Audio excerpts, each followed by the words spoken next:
Ya, tengo una presentación, entonces por si acaso, ¿no? Sí, empezamos. Ya está transmitiendo. Sí, justamente Ya empezamos. está. Muy bien. Muy buenas noches. Tengan todas las personas que nos siguen mediante Facebook Live. Quiero dar la bienvenida a dos de nuestros Ya, tengo una panelistas. presentación, entonces por si acaso. Muy bien. ¿Cómo El día de estás? ¿Cómo estás, Juan Carlos? Muy buenas noches. ¿Y cómo estás, Javier Molina, desde la ciudad de Cochabamba?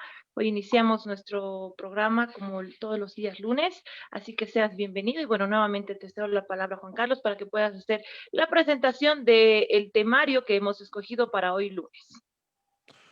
Bueno, gracias Berta. Muy buenas noches a nuestro invitado Javier Molina desde Cochabamba. Hoy vamos a Buenas hablar, noches.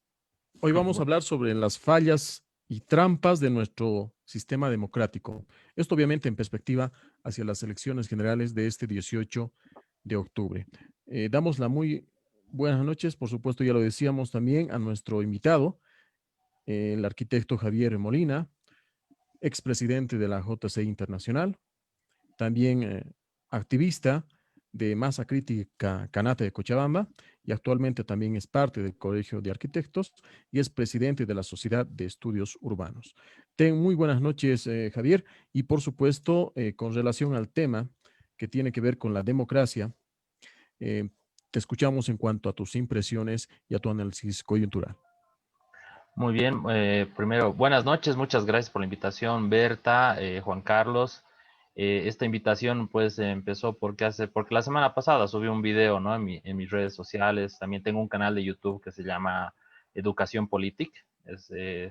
Y bueno, ahí digamos, hay unos temas de análisis que yo estoy compartiendo en esa red social poco a poco. Mi formato es que sean videos cortos, porque en Bolivia la gente no ve videos largos. Uno, porque no hay mucha retención de tiempo. Y segundo, también la gente ve videos por sus megas. Entonces ahí todavía la gente va a pensar primero en su crédito, en sus megas, antes de ver un video, si es que vale o no vale la pena. Entonces por eso es que yo hago estos videos bien cortitos. Y bueno, de ahí es que Bertam entonces me invitó a este conversatorio a compartir algunos temas, ¿no? Este, para empezar, digamos, tengo una presentación ahorita, digamos, que esta presentación la tenía hace 2 años, digamos, teníamos unos conversatorios aquí en Cochabamba, pero no tuve tiempo no se dio la situación para poder compartirlo, digamos, mucho en Cochabamba. Y bueno, ahí se quedó en la computadora guardada. Entonces, a esta invitación es que la saqué, digamos, un poquito la trabajé un poco.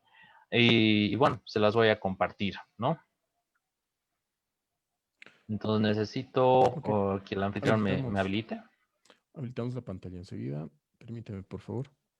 Sí, mientras habilita para poder compartir algunas diapositivas que tú tienes, Javier, nuevamente la bienvenida. Bueno, siempre tratando de recuperar a gente que, como tú, se preocupa de algunos temas importantes y vitales, más aún cuando estamos en carrera electoral rumbo a las elecciones del 18 de octubre. Y para muchos, muchas deficiencias, falencias, con una falta de liderazgo unido para enfrentar a un régimen que en pocos meses acaba de salir de nuestro país. Bueno, no el régimen en sí, sino el que mandaba dentro del régimen o aparentaba mandar también. Bueno, hablamos de democracia porque consideramos, y si tú y si la gente va a escucharnos esta noche, muchos decimos hemos recuperado nuestra libertad, hemos recuperado nuestra democracia. Este sistema político que permite el derecho a elegir y a ser elegidos y además de poder controlar a nuestros gobernantes. Tú verás cuáles son las deficiencias desde tu perspectiva, cuáles son los peligros, como tú pues ya anticipas entre tus diapositivas, así que adelante, porque estos temas realmente nos ilustran para poder comprender y entender de qué significa la totalidad democracia, qué tipos de democracia existen, para que la gente esté un poco más imbuida en el tema y tenga a considerarlo en el momento de hacer, por ejemplo, efectivo su derecho de elegir y también ser elegido. Adelante, Javier. Muy bien, muchas gracias. Quisiera ver si se confirma que se ve mi presentación. Está muy bien.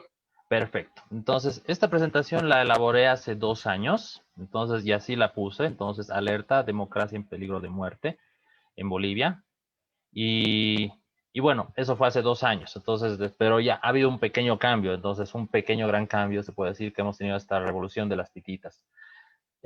Salvamos la democracia, pero todavía no la hemos recuperado. Y eso hay que tenerlo muy en claro.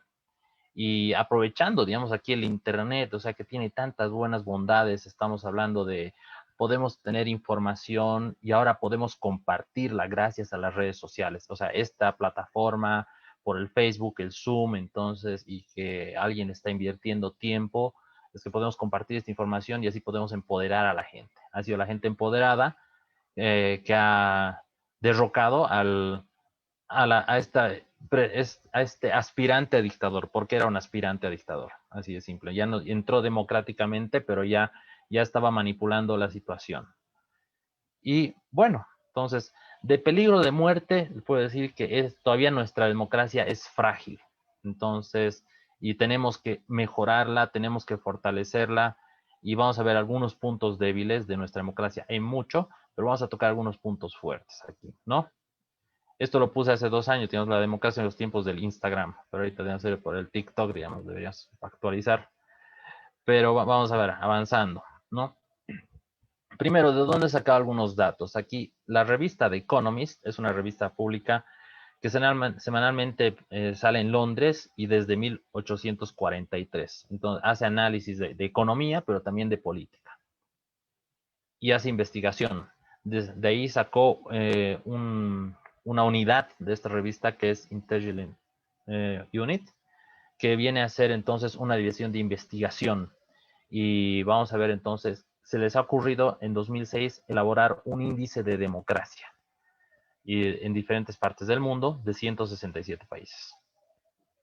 ¿Cómo se mide la democracia? ¿Cómo lo miden ellos? Bueno, tienen 60 preguntas en 5 áreas, que vendrían a ser proceso electoral y pluralismo, libertades civiles, funcionamiento del gobierno, participación política y cultura política. Y después de que hacen esta encuesta de 60 preguntas en los países, se les da una calificación. De 8 a 10 puntos, entonces se puede hablar de una democracia plena. De 6 a 7.9, entonces una democracia imperfecta. Y de 4 a 5.9 es un régimen híbrido. Entonces, ¿qué entiendes por la palabra híbrido? Entonces, híbrido es como decirte un Frankenstein que le están metiendo varias cosas para decir que es democracia, pero no es democracia, ¿no? Y de 4 a 0 puntos, entonces estamos hablando que es un régimen autoritario. Ahora voy a mostrarles solamente los países que tienen una democracia plena. Entonces aquí vemos hasta el 11, después en la segunda vamos a ver los más. Tenemos aquí Noruega, Islandia, Suecia, Nueva Zelanda, Finlandia, Irlanda, Dinamarca, Canadá, Australia, Suiza, Países Bajos, con esas puntuaciones bastante altas. Tenemos aquí Luxemburgo, Alemania, Reino Unido. En el puesto 15 resalto Uruguay. Ahí entonces entra el primer país de habla hispana y de la región sudamericana. Después viene Austria, Mauricio, Malta. En el puesto 19 España también. Y después en el puesto número 20 Costa Rica, que vendría a ser también otro país latinoamericano y que tiene se puede decir, culturas muy similares a las nuestras, que ellos se puede decir que tienen democracias plenas. Y aquí resalto 2 países más que han caído, tenían una calificación de democracia plena, pero han caído por problemas internos. Aquí Francia e Italia. Francia ha caído al puesto número 29, Italia cayó al 21 y después del 21 cayó al 33. Entonces, esto es algo para observar, digamos, qué países están perdiendo democracias, están debilitando su democracia. Y vamos a ver un poco las calificaciones de 3 países. Entonces, primero, el número 1, Noruega. Entonces, La calificación, base a las encuestas, el funcionamiento del gobierno es un 9.64, es casi excelente. Participación política 10, casi perfecta. Cultura política es 10. Entonces, la opinión de la gente cuando habla de política sabe lo que está pasando en su país. Los derechos civiles 9.7 y ahí está el total, la calificación 9.87. Ahora me salto al puesto número 15, Uruguay. Entonces, su proceso electoral y pluralismo tiene un 10, su funcionamiento de gobierno 8.57, la participación política 6.11, entonces eso más o menos se puede decir que es como decirte, de 10 ciudadanos, 6 participan de alguna forma en la política, no siempre en la política como la conocemos, sino, digamos, también política puede ser de una forma barrial, puede ser de una forma gremial como en su colegio profesional, como por colegio de arquitectos, colegio de abogados, o participa de alguna cooperativa del agua. O sea, hay una organización, hasta puede ser considerada, digamos, participación política, hasta puede ser de la directiva de padres de familia del hijo del colegio, ¿no? Pero la gente está participando, ¿no? Derechos civiles 9.71 y ahí tiene la calificación de Uruguay 8.38. Y de aquí me voy al puesto de Bolivia. Bolivia está en el puesto número 83, está en régimen híbrido. Entonces, Berta, está muy bien la palabra que hiciste, régimen. Era un régimen y seguimos en un régimen. Seguimos en un régimen porque no importa ahorita quién sea nuestro presidente o digamos es que todavía nos están imponiendo cosas y eso hay que tener mucho cuidado. Nuestro proceso electoral y pluralismo, entonces tenemos una calificación la más alta de todas las categorías, que es 7.50. ¿Por qué tenemos aquí una buena participación, o sea, una buena calificación? Y no estamos totalmente un desastre. Hay que reconocer, tenemos una interesante medida, digamos, donde a la gente se le obliga a participar. Tal vez esto pueda hacerse, para otras personas de otros países esto puede ser mal visto, pero sí, digamos, se le obliga porque, digamos, no, si no tienes tu carnet de que has votado esta última elección, este carnet temporal, no puedes hacer transacciones bancarias en 3 meses, no puedes viajar.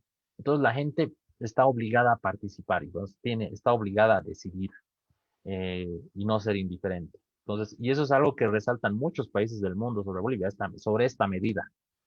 Eh, Algo bueno tenemos que tener aquí. Funcionamiento de gobierno. Aquí tenemos un 4.64, o sea que es nuestro funcionamiento de gobierno, no solo a nivel nacional, los departamentales y municipales, entonces muy deficiente, considerando los parámetros que viene a ser el 10 como calificación máxima. Participación política, entonces aquí se puede decir que 50, como la mitad de los bolivianos participa en política de alguna forma, que como he dicho, puede ser la cooperativa del agua, puede ser en la junta vecinal, participa en algo, porque ahí, digamos, generalmente son procesos electorales, ¿no? Y están asumiendo cargos. Cultura política, aquí tenemos un 3.75, que esto indica, se puede decir que de 10 bolivianos, como 3,5 tienen una idea ¿no? de lo que están opinando, de lo que están analizando. Los otros están totalmente desinformados, hay una total indiferencia, están esperando, digamos, que las cosas se arreglen solas, o sea, tener una idea de Estado paternalista, un papá Estado que te lo haga todo, un papá alcaldía que te lo haga todo. Después, derechos civiles, ahí tenemos una calificación más todavía bastante buena, se puede decir, digamos 7.6. Y bueno, eso en nuestro promedio da 5.70. Ahí que tenemos que ver, digamos, dentro de esta encuesta, digamos, estos parámetros, entonces, ¿qué nos faltaría? Y aquí yo voy a dar unos cuantos aportes de qué es lo que nos falta, ¿no?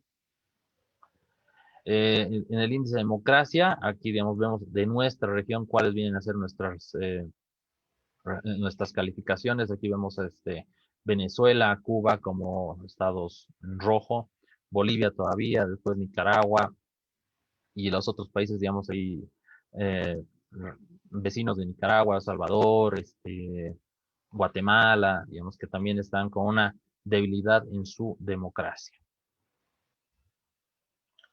Y ahora, una de las trampas que tenemos en Bolivia, y se da en muchas partes del mundo, no crean que es también se dan los primeros en diferentes países del primer mundo. Esto se le llama el gerrymandering. ¿Por qué? Porque fue la primera vez que se detectó este tipo de trampa en Estados Unidos, más o menos ahí por el siglo XIX, donde se manipulaban los mapas electorales. Y es aquí donde nosotros votamos, por ejemplo, los diputados uninominales, que vienen a ser por territorios. Pero aquí la amenaza es quién elabora el mapa, quién pone las fronteras. Y aquí estamos viendo, o sea, este gerrymandering, que así se hizo una observación, esto es una caricatura que hizo un periódico del siglo XIX, de que este mapa realmente parecía un bicho raro tipo salamandra o algo por el estilo. Esa fue la primera observación respecto a la manipulación de mapas electorales. Y sigue pasando. Aquí les muestro un mapa de Estados Unidos, digamos la modificación de un mapa electoral del 2002 al 2004, cuando se crean así distritos y mapas aquí para que en estos mapas se escojan congresistas.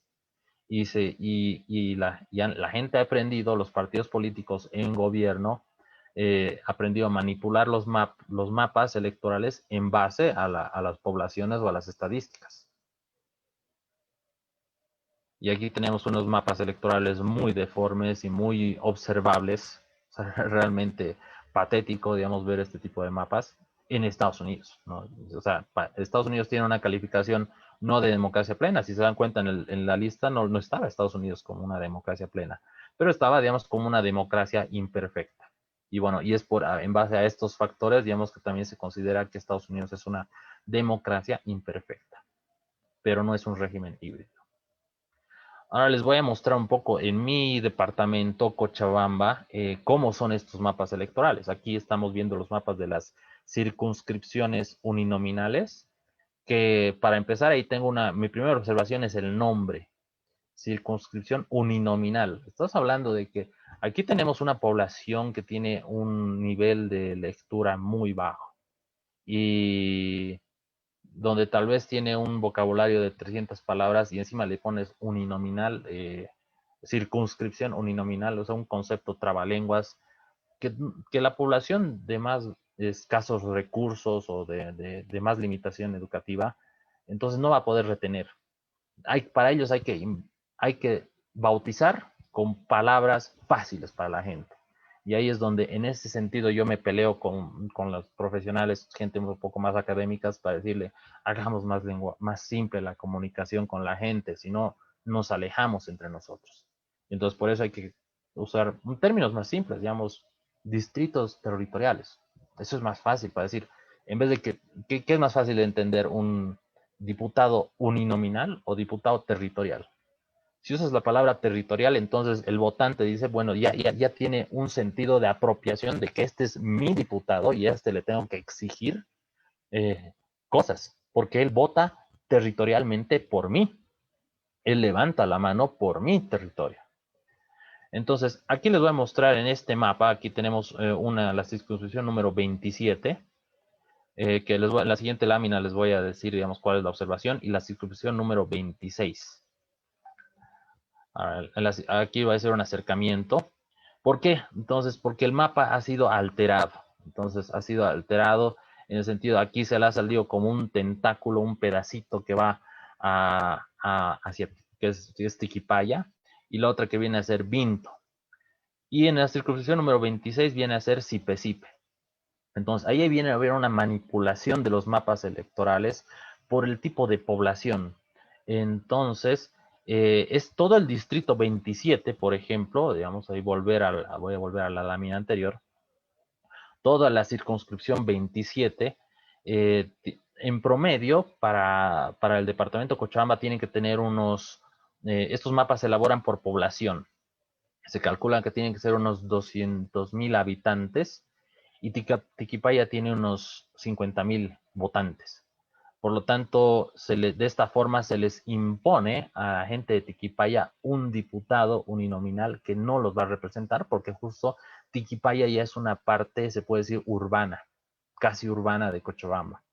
Y Sipe-Sipe, tranquilamente por suelo ecológico, entonces era más apropiado que Sipe-Sipe vaya a la circunscripción 27 y no Tiquipaya. Ahí tengo esa observación. Me hubiera gustado tener un poquito más de tiempo, incluso tal vez para poder estudiar el mapa de las circunscripciones de Potosí. Entonces, ya que aquí mis invitados vienen, mis anfitriones vienen a ser los potosinos para este conversatorio, pero también, digamos, señores, no es difícil investigar, solamente hay que estar curioseando el Internet y encontrar este tipo de trampitas, ¿no? Así que todavía hay más, o sea, se puede decir, se puede encontrar más trampas si es que vemos. En la otra, aquí veo la circunscripción número 23, que viene a ser Sacaba y el municipio de Colomi. Y la circunscripción de al lado, que viene a ser la 24, justo donde está el Chapare. Entonces, considerando la población, el municipio de Colomi podía haber pasado a la circunscripción de al lado, pero ¿por qué lo han juntado con Sacaba? Dentro de Sacaba hay un barrio que viene a ser Pacata. Pacata tiene como 23,000 habitantes. Y siendo la zona más urbana de Pacata, digo de Sacaba, Pacata ser la zona, el barrio más urbano, son unos votantes más antimasistas, se puede decir. Por lo tanto, al unir Colomi con Sacaba en la misma circunscripción, entonces están compensando ese número de votantes. Hay una manipulación por colegios electorales. Entonces, digamos ahí, entonces, en este colegio ha ganado qué partido, en este colegio qué otro partido ha ganado, y de esa forma, desde el órgano electoral, entonces se están manipulando los mapas. Por lo tanto, ahí hay que tener mucho cuidado. En, y lo otro detalle, por ejemplo, digamos, es los diputados. ¿Cuántos? Yo pregunto a la gente, digamos, cuando he presentado estas diapositivas aquí en Cochabamba, ¿cuántos diputados tiene Cochabamba? La gente no sabe cuántos diputados tenemos en Cochabamba. Entonces, ¿cuántos diputados tiene Potosí? ¿Cuántos diputados tiene Chuquisaca, La Paz, Santa Cruz? Y la gente no está informada en ese respecto. Si yo les preguntara ahorita cuáles son los diputados que más suenan, hablan por Potosí, entonces no sé, tal vez no pase de 5. ¿Cuántos son los que más salen en la televisión? Entonces, posiblemente no más de 5.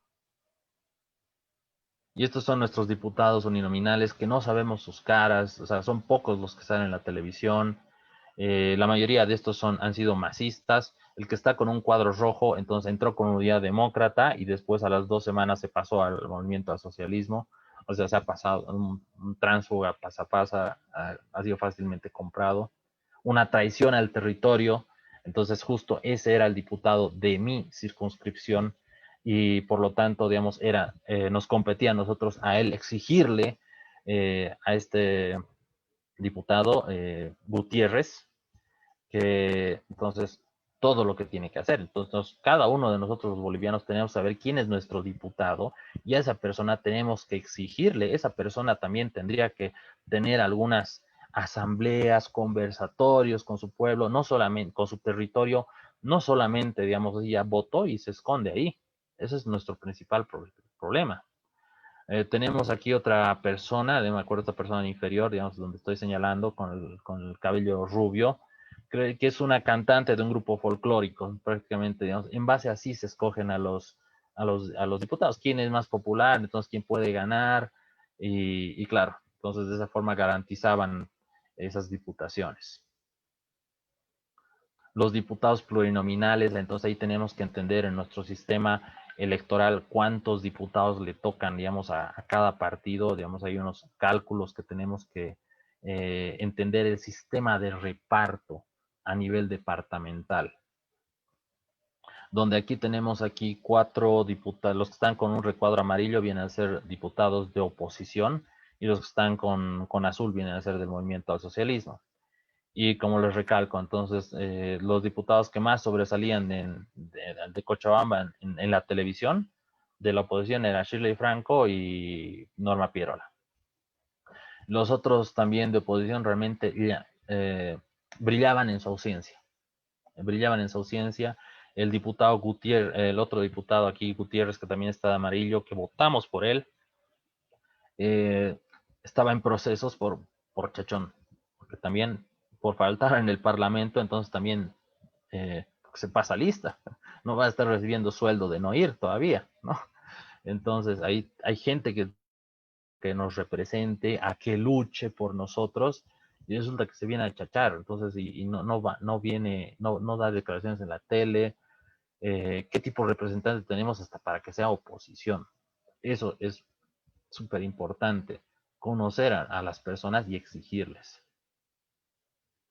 ¿Cuántos senadores tiene Cochabamba? Bueno, aquí, digamos, estos eran los que eran mencionados, tres del movimiento socialismo, uno de oposición, que ahora es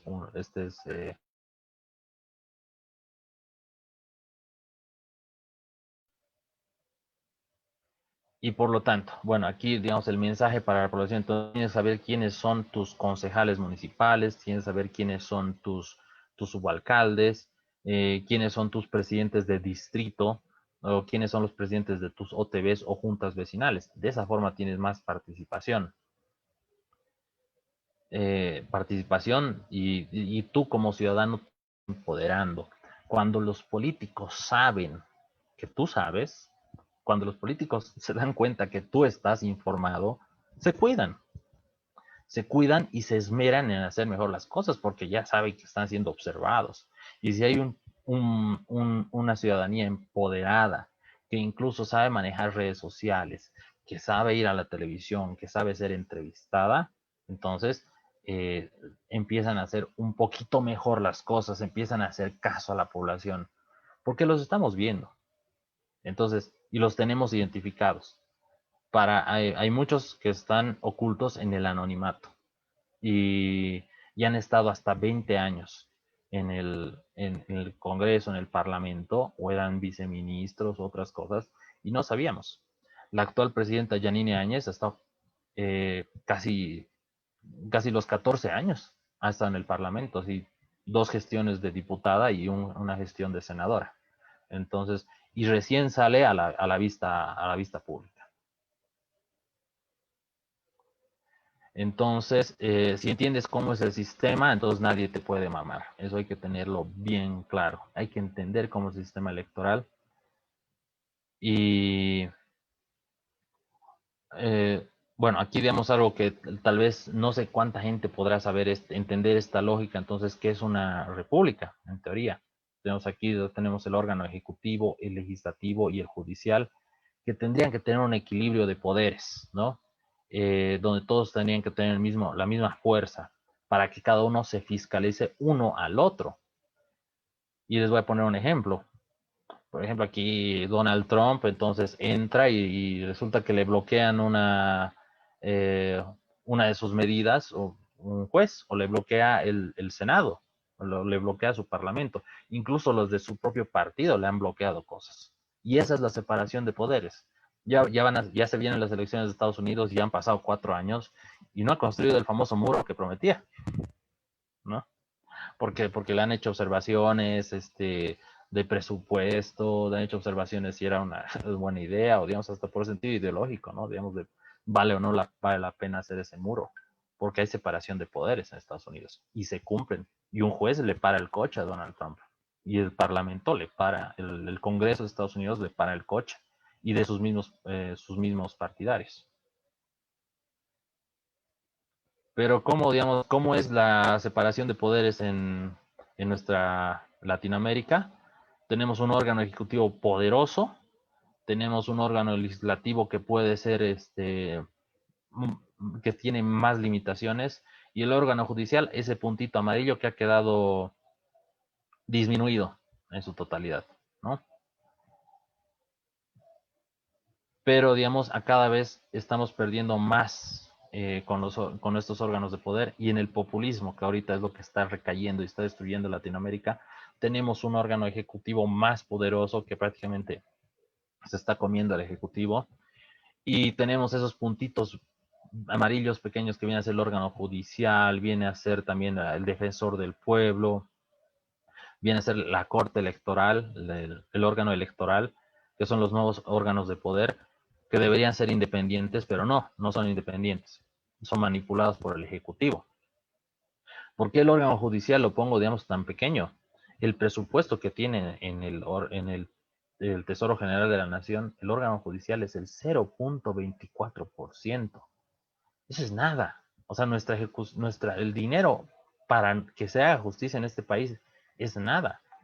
Y si vamos a los juzgados, entonces vemos que los muebles son un desastre, digamos, no tienen computadoras, en las provincias todavía con máquina de escribir o ni máquina de escribir, hacen a mano los papeles, es un desastre, no hay ítems para empleados, no hay ítems para que pueda gente administrar la justicia. Aquí en Cochabamba, no sé cómo será en Sucre, pero debe ser, y en Potosí, debe ser igual. Digamos, ahorita pasantes de estudiantes de Derecho están organizando los papeles y los archivos.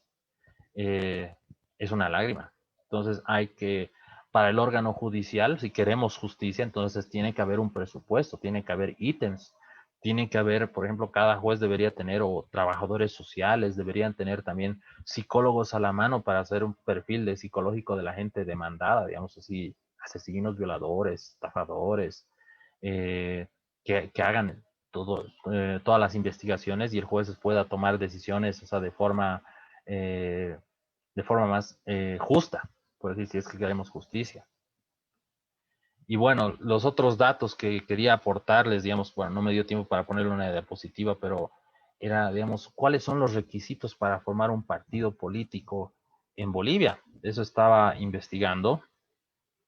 Y bueno, voy a hacer unas comparaciones justo con los tres países que hice mención aquí. Por ejemplo, en España, para formar un partido político hay un cálculo que tiene que ser de la gente en el padrón electoral, tienes que ser el 0.1% del padrón electoral. Y entonces en el padrón electoral de España hay 37 millones de personas, adultos, con mayores de edad, registrados para votar. Por lo tanto, para formar un partido político en España, tienes que reunir 37,000 firmas. En Uruguay, que también les puse otro ejemplo, ahí se quintuplica el requisito, porque en España era el 0.1%. En Uruguay es el 0.5%, 5 veces más. Pero Uruguay tiene una población más pequeña. En su padrón electoral tiene 2.700.000 habitantes. Por lo tanto, en España hay que reunir 13,000 firmas para poder fundar un partido político. Y en Costa Rica, esto es más interesante, no tienes que hacer ningún cálculo. Directamente ya te puso un número redondo.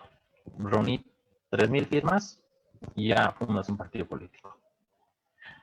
En Bolivia, el número realmente es de espanto, porque tenemos 7 millones de personas registradas y hay que reunir 105,000 firmas. Estamos hablando del triple del triple que España. O sea, España tiene 37 millones de votantes y tienen que reunir 37,000 firmas. Pero Bolivia tiene 7 millones de votantes, 30 millones menos que España, pero tenemos que reunir el triple de firmas. O sea, por lo tanto es muy patético, digamos. Ahí viene a ser una de nuestras limitaciones para poder formar un partido político. Y estoy investigando un poco más, digamos, qué pasa con la representación en otros países, las votaciones, cómo son. Aquí tenemos el tema de que no podemos votar por nuestros senadores directamente, deberíamos votar directamente por nuestros senadores, pero nuestros votos, entonces, digamos, al presidente ya nos obliga a imponer un senador. ¿Qué pasa si hay un líder local en Cochabamba, en Potosí, en Santa Cruz, donde sea, que tal vez sería un potencial diputado, un potencial senador, un potencial concejal, pero resulta que para fundar un partido político, ya les he dicho cuántas firmas tienen que reunir, ¿no? Y además de que cuando entra un partido político ya se somete a lo que el dueño del partido político mande, porque ahorita los partidos políticos tienen dueños. No hay ni siquiera hay democracia dentro de los partidos políticos. Y bueno, se tiene que someter. Y si no le cae, ¿qué pasa si este líder entra al partido y no le cae tan bien? Entonces no le van a poner lo que se llama una franja de seguridad. Se pone una plancha de senadores, una plancha de diputados, y, y tal vez este interesante prospecto de líder para senador, para diputado o para concejal, eh, entonces no entra en la franja de seguridad porque no cae tan bien dentro del partido. Entonces la representación debería ser directa y no debería haber tantas limitantes para formar un partido político o para ser un actor político. Entonces la democracia, en teoría, todos tenemos el derecho a elegir y a ser elegidos, pero las limitantes para ser elegidos, o los requisitos para ser elegidos, entonces ya son altos. Entonces, hay que comprar los libros para las firmas, son bien, o sea, por 105,000 firmas, más o menos se te van a ir $5,000 en comprar los libros notariados. Por lo tanto, o sea, todavía esas son una de las otra más de las limitaciones. Segundo, el tema del reparto de dinero a los partidos políticos. Se les daba todos los años un monto a los partidos políticos, incluso aunque no era año de elecciones, lo cual eso también es muy observable. Pero después se le quita dinero a los partidos políticos y, y dónde están los recursos para que puedas tener representación. Por lo tanto, entonces hacer política se convierte algo limitado y donde solo pueden acceder los que tienen dinero. Por lo tanto, entonces un líder que no tiene mucho dinero o va a tener que disponer de hipotecar su casa, prestarse dinero, y consultar con la esposa, digamos, si esto vale la pena, digamos, vale la pena la causa o no la causa. Entonces, es fregado hacer política aquí, o sea, digamos, realmente esto, se han puesto más limitaciones. Y cuando la población sepa estas cosas, entonces ya tenemos que organizarnos como sociedad civil para exigir cambios. Estas limitaciones entonces tienen que levantarse y tiene que ser más plural. Eso sí, verdaderamente plural, no, plural de verdad y no de discurso, no un discurso hueco. Eh, Estas vienen a ser, digamos, lo que vengo a compartir y para que, digamos, el ciudadano se empodere, porque ahorita esto estamos viendo algunas personas en vivo, pero se queda grabado. Entonces, y de esa forma, digamos, la gente puede informarse y compartir esta información y nos empoderamos cada uno de los ciudadanos y saber, o sea, plantearnos objetivos y metas. Objetivos de decir, entonces ya estos requisitos tienen que bajar y tiene que darse más oportunidades para que haya más representaciones.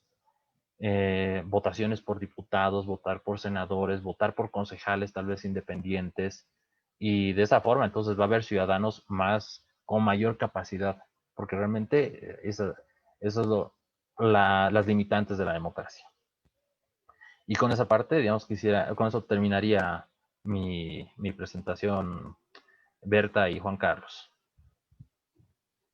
Bueno, muchas gracias, Javier. Realmente una presentación bastante rápida, pero consideramos que bastante enriquecedora, reflexiva sobre todo, porque acumulas dentro de tu presentación diferentes elementos en torno a la democracia que muchos ciudadanos no estamos al tanto y que es por eso precisamente que hay engaños en varios aspectos, como tú lo has mencionado, por ejemplo, en el tema de la ley, en el sistema electoral en el cual nos encontramos y cual en este momento hay mucha gente que interpela el hecho de ir con estas cuestiones, si se puede denominar viciadas, rumbo a las elecciones eh, del 18 de octubre.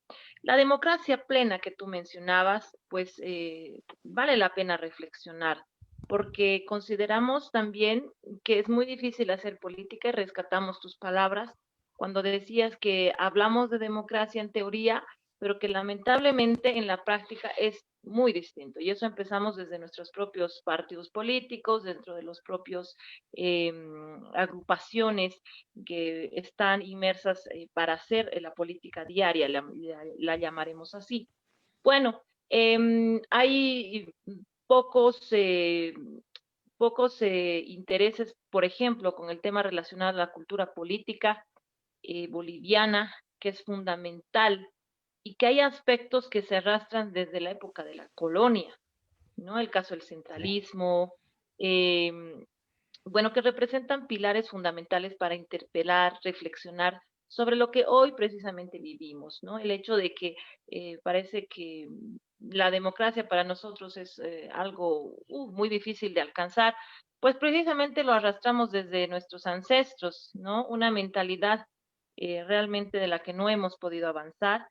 Entonces, ahí me gusta, la verdad, tu reflexión y es lo que ahora debemos cuestionar las nuevas personas que intercedemos en este tipo de temas.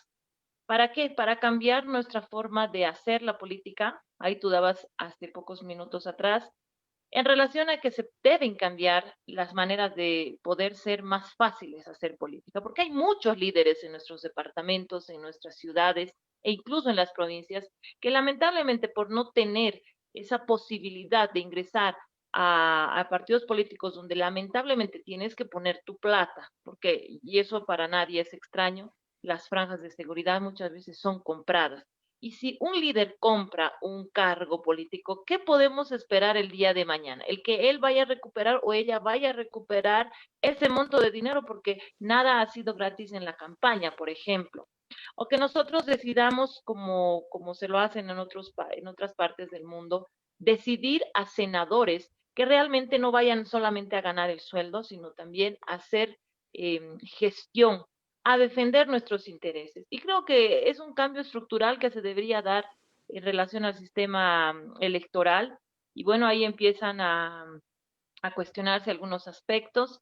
Bueno, no sé si también Juan Carlos quiere hacer alguna consulta, pero realmente nuestro país tan burocrático hasta en la manera de hacer política, ¿cuál crees, por ejemplo, tú, yo te lanzo esta pregunta, ¿cuál crees que tú haya sido lo más complicado para que renazcan o hayan nuevos líderes? Porque recordemos que son 14 años donde se ha de alguna manera aplastado a aquella gente que no coincidía o no pensaba con el mismo lineamiento del gobierno anterior. Se ha quitado, se lo ha analizado muy bien, ¿no? Se le ha quitado el financiamiento a los partidos políticos para precisamente ellos enchufar y hacer escuelas de líderes, por ejemplo, ¿no? Prepararla a la gente, a los nuevos jóvenes para poder enfrentar el día de mañana en las elecciones. Lo han preparado bastante bien, parece. Ahora, ¿cuál sería, en tu caso, no sé si me puedes señalar de manera puntual, cuáles serían los cambios trascendentales, elementos importantes que se deberían dar para poder encaminarnos a esa democracia plena en la que lamentablemente no vivimos actualmente, ¿no? Uno de esos cambios tú mencionabas, por ejemplo, eh, la autonomía del Poder Judicial, que a mi parecer es un poco complicado, difícil, pero hay que dar señales de comenzar. ¿Cuáles serían los elementos entonces fundamentales que se debe cambiar dentro de las estructuras electorales? Por favor, Javier. Bueno, para empezar, de que lo que se ha perdido en Bolivia mucho lo ha destrozado el movimiento al socialismo y así nomás, digamos, como decir, ha destruido la institucionalidad, ¿no? Y mucha gente no entiende el concepto de institucionalidad, así está. Hay gente que me pide, digamos, de mis videos, ¿no? He tocado un poco el tema de institucionalidad en mis videos y alguien me dice, ¿por qué no haces un video de explicar la institucionalidad? Pero, pucha, es un concepto tan abstracto que lo tienes que entender en la práctica, ¿no? O sea, cuando tú lo estás haciendo, tú tienes que entender, o sea, las normativas, los estatutos, o sea, los tienes que entender, no sabértelos de memoria, porque si te lo sabes de memoria solamente te vas a convertir en un tecnócrata que como padre nuestro, y tienes que entender la funcionalidad de una norma. Pero eso es por un lado. La separación de poderes, la gente no entiende la separación de poderes porque aquí en Latinoamérica, no es solamente Bolivia, es bien latino esto y es herencia española. eh, el concepto de presidente como rey, esa comparación tenemos, o sea, presidente rey, o sea, ya es el emperador y que él haga, porque es buena gente, nos va a arreglar el país, ¿no? Ese concepto lo tenemos y eso tenemos que sacarlo. Y bueno, ese es uno, digamos, de los conceptos. Algo que yo rescataría, por ejemplo, y digamos, mi posición personal viene a ser, yo me he convertido desde hace poco, puedo decir, en un federalista, ¿no? Yo antes era total lo contrario, era antifederalista. Pero ¿por qué me convencí? ¿Qué me convirtió a hacer este cambio de postura? Entonces, cuando empecé a ver cómo había unas administraciones en países federales, entonces viene a ser Suiza, Holanda, hasta la misma España. España tiene muchos problemas, pero el que maneja bien la región de España que maneja bien sus recursos le va muy bien. La que le va mal, pues le va mal. De ahí es que me convencí entonces de que el federalismo puede ser una buena forma de progresar. Tenemos la ley de autonomías que nos ha abierto algunas puertas y no la estamos pudiendo aprovechar. Realmente en la ley de autonomías departamentales, municipales, nos da ciertas libertades que deberíamos sacarle el jugo. Por ejemplo, es decir, que aquí he mencionado al principio, yo soy activista de Masa Crítica Canata, que es un movimiento de ciclistas. Hemos sacado la ley de la bicicleta, aprovechando la ley de autonomías, la ley municipal de la bicicleta. Pero hemos tenido que ver, por ejemplo, intentar derogar algunos artículos del Código de Tránsito para decir que en la jurisdicción de Cochabamba estos artículos ya no corren.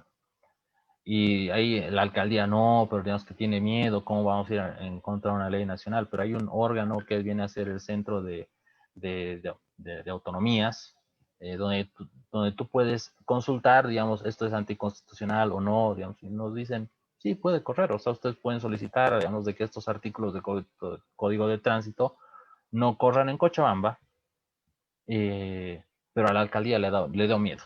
Entonces, tanto miedo, entonces ya bueno, no vamos a derogar ningún artículo del Código de Tránsito en Cochabamba. Bueno, igual tenemos una muy buena ley de la bicicleta. Hemos aprovechado, pero esto ha sido iniciativa ciudadana, no ha sido de la alcaldía. Se la hemos tenido que dar la ley hecha y después negociar con ellos. O sea, nos hemos empoderado nosotros. Y de esa forma podemos aprovechar nuestro sistema electoral. Hay que considerar, por ejemplo, hay comparaciones muy interesantes. En Estados Unidos, cada 4 años son las elecciones presidenciales, pero las elecciones del Congreso son cada 2 años. Entonces viene a ser como un equilibrador de la balanza. Si el presidente lo hace mal, o sea, el año que entra, 2 años después, el Congreso puede cambiar y se puede equilibrar la balanza. Eh, Aprovechando nuestro sistema de autonomías, por ejemplo, digamos, ¿por qué tenemos que cambiar cada 5 años con la elección de presidente, senadores y diputados? ¿Por qué no los cambiamos cada 2 años o 3 años si queremos? Ya, Cochabamba lo puede cambiar cada 3 años, Potosí cada 2 años si quiere. Y de esa forma, entonces, hay un cambio de equilibrio en el Parlamento, en la Asamblea en la ahora denominada Asamblea Plurinacional, que ese concepto tampoco me gusta mucho porque asamblea me da la idea de que vamos a estar todos ahí y no estamos todos ahí, ¿no? Entonces ahí lo que pasa en España es algo súper interesante, digamos, ahí, porque hay elecciones por regiones, algunas son como a nivel nacional casi al mismo tiempo, pero hace poco ha habido en Galicia y en País Vasco, donde el partido de Podemos, entonces, ha perdido. Eh, Creo que en País Vasco creo que ha perdido la mitad y en Galicia ha perdido todos sus parlamentarios. Entonces, eso fuera del calendario electoral, entonces debilita a ciertos políticos, a los tramposos, porque la población tiene más oportunidades de cambiar su voto. Entonces, eso empodera más a los ciudadanos.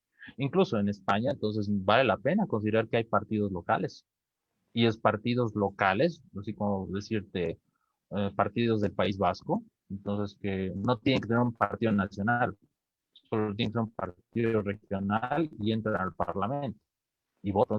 Y ellos realmente, y eso sí realmente puede equilibrar mucho la balanza para tomar decisiones. Realmente, digamos, deberíamos hacer esas adecuaciones a nuestro sistema electoral, así vamos a tener más justicia, vamos a tener incluso más desarrollo. Yo, como digo, hace 5 años yo era un antifederalista y ahora me he vuelto un federalista, pero porque porque he estudiado el tema y digo, no, esto sí funciona. Y podemos tener un mejor sistema educativo. Estamos esperando que haya un sistema educativo nacional, que nos pondremos de acuerdo todos los bolivianos para mejorar la educación, cuando dejemos pues que sea departamental.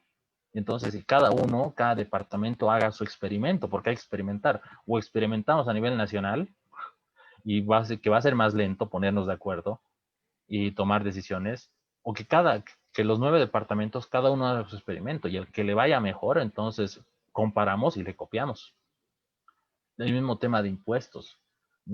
Así, por darte una idea rápida, entonces, ¿por qué no el 50% de los impuestos se administra a nivel departamental y el 50% a nivel nacional?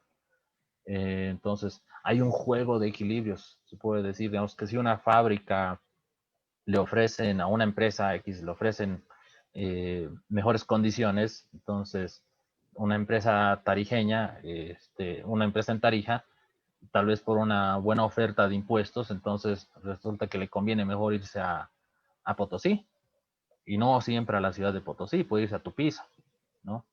Que le queda más cerca. En España hay una comunidad que viene a ser Guadalajara, que está al lado de Madrid, y es a 40 minutos en auto. Entonces empresas que se han ido a Guadalajara, y digamos, si los empleados de Madrid se van en 40 minutos manejando, van a trabajar y regresan. Por lo tanto, digamos, y eso pasa en Suiza, pasa en Liechtenstein, pasa en Andorra, y realmente podemos aprovechar. O sea, ahí también puede ser un contrapeso al eje que se está formando en Bolivia, La Paz, Cochabamba, Santa Cruz. La gente está migrando a las ciudades del eje, principalmente de Santa Cruz, pero porque Santa Cruz, pese a todas las limitantes que tenemos, está aprovechando su autonomía y está creando un ecosistema emprendedor, empresarial, atractivo. Pero digamos, si los otros departamentos pueden jugar con sus impuestos, y gracias digamos, a que puedan aprovechar su autonomía, entonces pueden volverse atractivas cada uno a sus regiones, digamos, y el eje no se fortalece, sino ya las regiones entonces van desarrollándose poco a poco. Creo que esas podrían ser las opciones que podemos construir nosotros los bolivianos. Me parece bastante interesante las propuestas que lanzas, Javier. Veo particularmente en la exposición que tú hiciste una similitud en cuanto al índice de democracia, una similitud bastante cercana al índice también de libertad económica, ya que muchos de los países del mundo cabalmente están en posiciones similares, tanto en libertad económica como en democracia. Nuestro país está, si mal no recuerdo, en el último balance de índice de libertad económica, creo que está en el 185, si mal no recuerdo, pero estamos casi al final, cuestión de libertad económica. Vemos que en libertad, bueno, en democracia como tal, también no estamos en un buen lugar, pese a pese a la obligación que tú decías de votar que tenemos, es necesario ir a votar, ya que si no lo hacemos vamos a tener una sanción administrativa que no vamos a poder realizar transacciones u otro tipo de trámites en instituciones públicas. Pero particularmente en cuanto a la participación ciudadana, veo que recién en los últimos años ha retomado importancia. El ciudadano últimamente se ha visto en la necesidad de poder buscar espacios de empoderamiento, justamente a raíz de la ineficacia que tienen los políticos y los partidos políticos ya desde hace varios años atrás. Tú lo dijiste también, es muy, muy raro que un ciudadano pueda conocer a todos sus representantes. A lo mucho conocemos unos cuantos, que son tal vez los más visibles, y algunos más de los políticos son conocidos no por su brillantez y elocuencia política, sino más bien por sus escándalos. Entonces, vemos que sí existe particularmente una crisis en cuanto al sistema político que tiene que ver con el liderazgo ciudadano y con el liderazgo político. La élite política se ha venido cayendo a pedazos durante los últimos años, y es por eso que es necesario un nuevo empoderamiento. Cabalmente, en el libro de Carlos Alberto Montaner y Álvaro Vargas Llosa, que titula um, El Manual del Perfecto Idiota Latinoamericano, justamente se toman estos temas, los cuales tú los has enfocado de manera bastante elocuente, con relación a la participación política del ciudadano y al uso del populismo para llegar a obtener al poder. Vale decir, esa manipulación mental que muchas veces hacen los políticos en base al populismo, prometiendo cosas que saben que es imposible de cumplir, pero de todos modos lanzan propuestas que el ciudadano al final, por la desesperación tal vez de buscar una solución a sus problemas, termina creyendo. Entonces, ese enfoque básico de un Estado paternalista, del hecho de que el ciudadano espera siempre que el gobierno central resuelva todos sus problemas y te diga qué es lo bueno y lo malo para ti, todavía es una constante en el sistema político boliviano. Y es por eso que las autonomías como tal no han tenido la suficiente fuerza como para asentarse definitivamente y podamos buscar desarrollo a partir de nuestras regiones.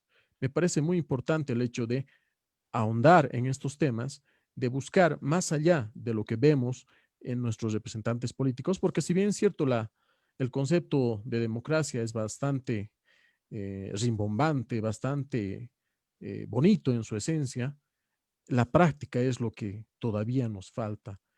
Y muchas veces vemos que partidos políticos que no tienen una estructura consolidada, que son accidentalmente propuestos para un determinado acto electoral, estos representantes, ya sean asambleístas nacionales, departamentales o concejales, terminan siendo anónimos y no terminan cumpliendo con su labor y con su finalidad de representantes en cuanto a la confianza que le da el ciudadano con su voto. Me parece muy interesante el hecho de poder acrecentar la participación ciudadana en espacios públicos y políticos, y creo que particularmente el momento más importante sobre el cual se ha visto la participación ciudadana justamente ha sido la defensa del 21 de febrero, que creo que ha sido un punto de inflexión en el que muchos ciudadanos se dan cuenta de que su participación es importante, es necesaria la presencia de la gente en la política, en las calles y en las decisiones que se tomen sobre el futuro del país. Mira, ahí digamos, algo, algo muy cierto, digamos, mejoramos el sistema, mejoramos todo si es que tenemos un mejor sistema educativo, ¿no?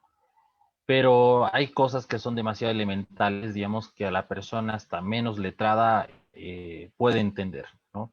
El referéndum de que por qué quiero otra reelección este tipo, ¿no? ¿Por qué quieren reelecciones? Entonces, eso ya entra a mucha desconfianza, digamos. O sea, como ha habido estos bolivianos que hay que considerar. O sea, estamos hablando de que el 2014 ganó con un 62%. Es un montón. Estamos hablando de cada 3 bolivianos, entonces 2 votaban por el movimiento del socialismo. Y ahorita se ha volcado, digamos, que un tercio del país se ha volcado en contra. Y poco a poco ha ido perdiendo la credibilidad. Pero lamentablemente ahorita si miramos las encuestas, casi un tercio estamos hablando de que ya no sabían quién confiar. O sea, si sumamos los nulos, los blancos y los indecisos, entonces ya casi llega a un tercio.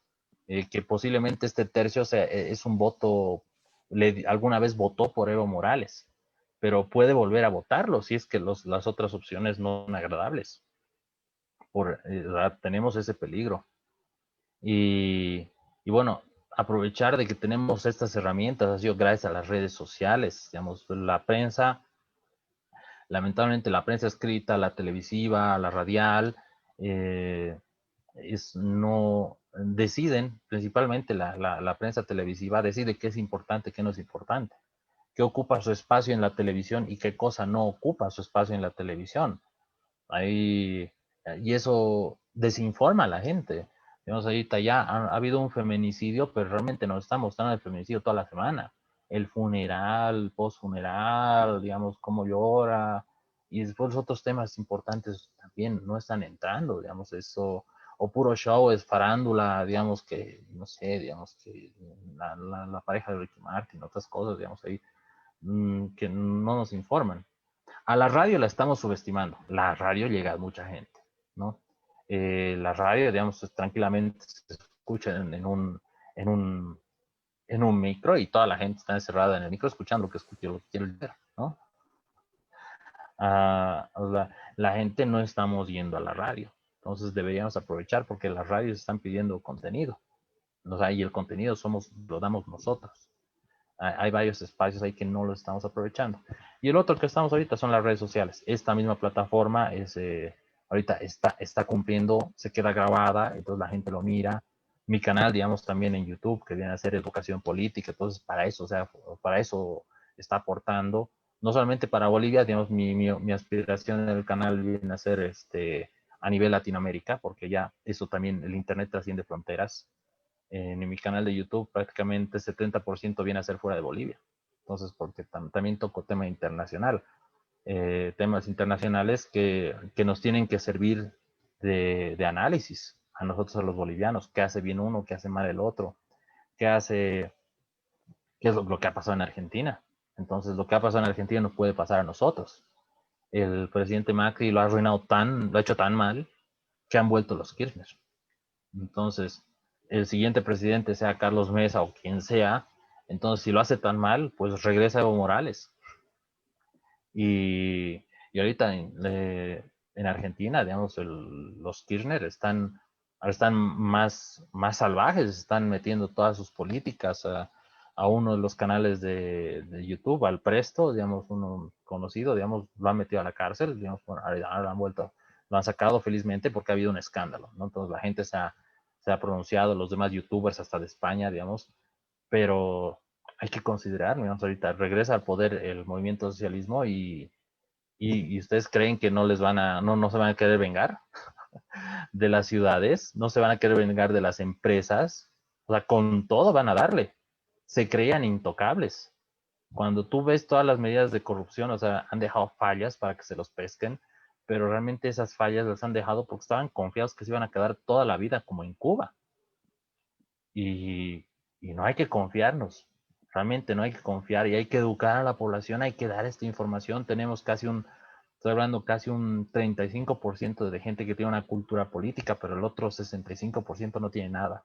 Y estas plataformas entonces sirven, entonces compartan. Entonces, y la gente que está viendo esto en vivo o en diferido, entonces que lo comparta, que le dé like, que ponga sus redes, porque digamos, es el conocimiento. Una frase muy importante de Platón, que siempre cierro mis videos en YouTube, que viene a ser, eh, si eres indiferente a la política, estás condenado a ser gobernado por los peores hombres. Entonces, eso tenemos que informar al vecino. Esto es lo que escucharon aquí en esta grabación, hay que comentarlo en la reunión del tecito, en el WhatsApp, en todo lado. Y que esa gente, digamos, así se empodere.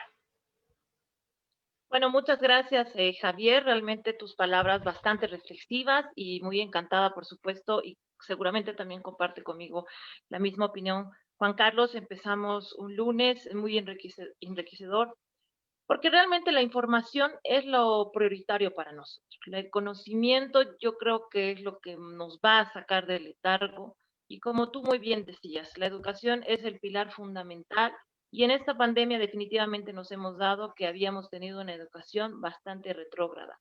Y bueno, 14 años no la vamos a poder recuperar de la noche a la mañana, pero hay que hacer el intento. Y el intento está en no solamente ver, siempre lo repito, en una persona populista, hablando en términos de los candidatos, sino hay que elegir a representantes que realmente vayan a hacer algo por nuestro país. Bueno, muchas cosas que tenemos que cambiar no lo vamos a poder hacer para este 18, lamentablemente, pero hay un camino que tenemos que impulsar, creo que personas como tú, para despertar esa información que debe tener la gente, porque definitivamente votamos y muchas veces pues, se agarran muchos representantes del saco, como quien dirían, del candidato a vicepresidente porque va a arrastrar. Y entran en unas condiciones, y bueno, esos son los resultados que tiene en temas de gestión, por ejemplo, nuestros departamentos. Potosí reclama bastante el de tener representantes con altura, como dirían, y que le viene muy bien además el término a nuestro Potosí querido, por ejemplo. Pero ¿qué hacemos? Elegimos sin conocer, sin adentrarnos a lo que realmente debería tener un representante. Bueno, como te decía una vez más, no vamos a poder cambiar las reglas de juego que han dejado además el movimiento al socialismo. Qué lindo hubiera sido que por lo menos demos las señales de querer hacer algunos determinados cambios. Todo no lo vamos a poder hacer para estas elecciones, pero había que dar un mensaje de que sí se quiere reestructurar el país. No queremos en ningún momento que vuelva el régimen nuevamente. Eso es evidente, pero para eso debemos trabajar de manera unánime, que es lo que no se ve en nuestro país, ¿no? Todos piden unidad, quizás para salvar el tema de la votación, pero al final, como nadie quiere poner de su parte, entonces, la gente se decepciona y los resultados lo estamos evidenciando con un mayor porcentaje de indecisos, gente que no irá a votar este 18 de octubre, no solamente porque no está de acuerdo con uno o con otro, sino porque también le asusta el tema de la pandemia. No sé si realmente habrá mucha gente que querrá ir de estar ahí todo el día vigilando los votos, ¿no? Pero bueno, son temas que ya escapan muchas veces de nuestra mano. Yo creo que es momento de reflexionar y despertar esa gana de no ser indiferente a la política. Nos daba mucho miedo ingresar a la política porque sabíamos que ingresábamos a un autoritarismo quizás, ¿no? Porque yo lo veía por lo menos en estos años que nos ha dejado el movimiento al socialismo, y hay que decirlo así, que no entraba sino solamente a ser un levantabandera. No tenías la oportunidad de poder ser un representante si no estabas a cabalidad de acuerdo con un régimen. Y como tú decías, parecería que ellos hubieran determinado quedarse eternamente en el país, porque han dejado muchas cosas que ahora quieren venir a subsanar. Pero bueno, esperemos que la gente sea bastante inteligente al momento de emitir su voto y vea todas estas cuestiones, por ejemplo, ¿no? ¿Qué candidato le ofrece, por ejemplo, el tema de poder ya no ser tan centralistas, de empezar a vivir por nuestros propios medios? Creo que nos hemos acostumbrado a, como quien dice, el hijo, como un ejemplo que lo pongo en la familia, pedir todo al papá e incluso hasta el abuelo, pero no somos autosuficientes, autónomos de decir, bueno, yo ya soy grandecito, tengo mis cosas que hacer y bueno, emprendo mi situación. Parece que nos hemos acostumbrado así a levantar la mano y tú lo evidenciabas, en los municipios, en las gobernaciones, no hacen nada si no les dice desde el centralismo o les da la vía libre. Parece que peor nos hemos acostumbrado, no solamente desde nuestro colonialismo, sino también desde los propios 14 años, ¿no? No podías mover nada si desde arriba no te daban la orden. Esas cosas hay que empezar a cambiar, por lo menos desde de nuestros entornos, de nuestra ciudad, porque Potosí, por ejemplo, da mucho al país. Reclamamos todos los potosinos, Sí. pero al final cometemos el error de elegir a gente que no se merece ni siquiera de estar allá haciendo algunas gestiones por Potosí, o que simplemente un ejemplo, van a irse bien a La Paz y no van a regresar nunca. Es el ejemplo de varios de nuestros representantes, y creo nomás que debería ser uno de de los elementos que deberíamos impulsar, el votar por nuestros senadores de manera inmediata. ¿Para qué? Para fortalecer también nuestros liderazgos en nuestras regiones. Hay mucha gente que se merecería estar en cargos como estos y que sean realmente nuestros representantes. Bueno, ahí viene el tema de la cuestión estructural de nuestra forma de hacer política. Javier, te quedo muy agradecida. Yo creo que te vamos a invitar, por supuesto, a otro tema, a otras reflexiones. Necesitamos gente como tú que empiece a hablar de política y no ser indiferente, porque la indiferencia nos ha llevado a los 14 años de un gobierno que ha hecho lo que ha querido con este país. No es malo hacer política, siempre lo decimos, sino hay que hacer una buena política. Eso nada más. Gracias por estas pequeñas reflexiones, y nos queda mucho seguramente por hablar, así que nada, también solicitarte si tú quieres participar o publicar algunos videos tuyos, algunas reflexiones en nuestra página, pues está abierto para que tú lo hagas. Muy buenas noches, muchas gracias, Javier. La despedida, Juan Carlos. Bueno, gracias, pero antes le cedemos la palabra a Javier, por favor, para la despedida con... Bueno, primero Dios, ya las elecciones se vienen el 18 y después esperemos que vengan segunda vuelta, ¿no? Después de no esperemos después a la subsiguiente elección, ¿no? después de las elecciones del 18, entonces ya se van a definir diputados, senadores, y tenemos que ficharlos a cada uno con nombre, apellido, y al suplente también, ¿no? Y al diputado suplente, al senador suplente, a ellos todos hay que ficharlos de cada uno de nuestras ciudades, de nuestros departamentos, de nuestras circunscripciones uninominales, que ya tienen que cambiar de nombre a algún nombre, a distrito territorial, algo simple de entender para la gente, y exigirle a esas personas, molestarlo en sus redes sociales, saber dónde vive, o sea, realmente por lo que ha hecho el diputado de mi circunscripción, Víctor Gutiérrez, que él ha sido el gestor para tramitar la reelección de Evo Morales, el derecho para que nosotros le vayamos a su casa y lo molestemos, digamos, de que no lo dejemos en paz porque él levanta la mano por parte de nosotros. Por lo tanto, en ese sentido, digamos, es cada uno ficha a su diputado, ficha a su senador, al suplente también, y exíjale, ¿no? Exíjale también a su concejal, y de esa forma vamos a ser nosotros más empoderados. Esa era, digamos, mi último mensaje, y también exijamos estos cambios en nuestra normativa electoral. Y bueno, y por último, digamos, sígame también en mi red, en mi canal de YouTube, Educación Política, en YouTube, para que ahí puedan aprender. Vamos a compartir un poquito más algunos debates. Hay que levantar debate, hay que levantar muchos debates eh, de todos los problemas del país. No hay que silenciarlos y no dejar que el Parlamento se vuelva solamente una pulseta de poder, porque ahí se hacen las modificaciones. Ellos tienen que hacer leyes, tendrían que mejorar leyes, pero prácticamente es solamente una pulseta de poder. Y con eso, Bueno, muchas gracias por el espacio. muchas gracias, Javier. Saludos hasta Cochabamba. Berta, muy buenas noches. Y bueno, ya para la despedida, me quiero despedir del público que nos ve mediante Facebook Live, parafraseando a Aristóteles, quien decía: solo aquel que pierde el miedo será verdaderamente libre. Es momento de perder el miedo a, a participar en política, ya que la política es una forma bastante útil para conducir el futuro de nuestro país. Muy buenas noches, tengan todos ustedes. Hasta una próxima oportunidad. Listo, gracias, hasta luego. Hasta luego.